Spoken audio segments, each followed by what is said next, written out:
Fairmont. Thank you very much. Thank you.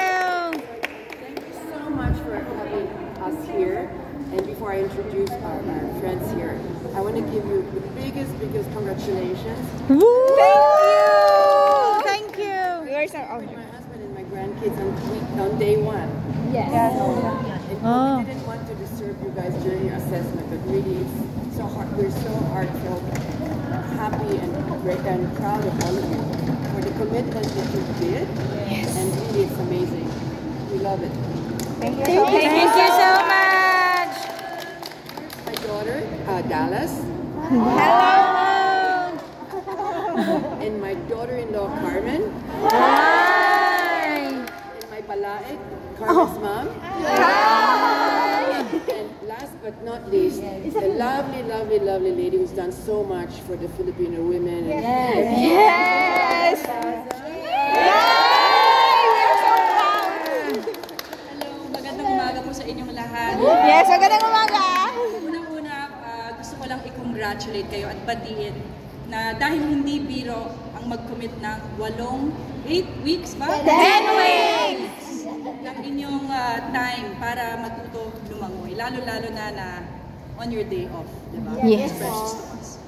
Alam mo, ang paglangoy, iniisip ko, hindi lang yun paggalaw sa tubig, kundi natututo ka rin mahalin ang sarili mo dahil inuuna mo ang sarili mo.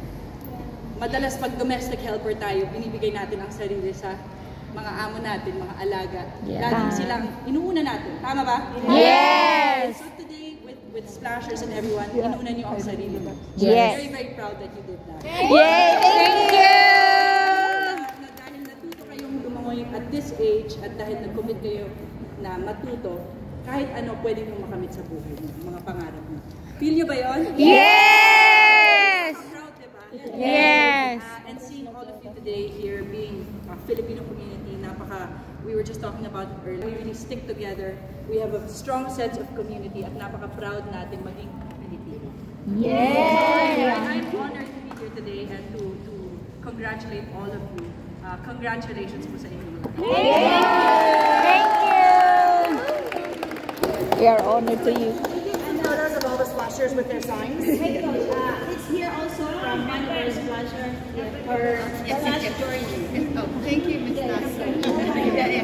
Hi, good morning everyone. So Good morning. Yes. Please have the floor.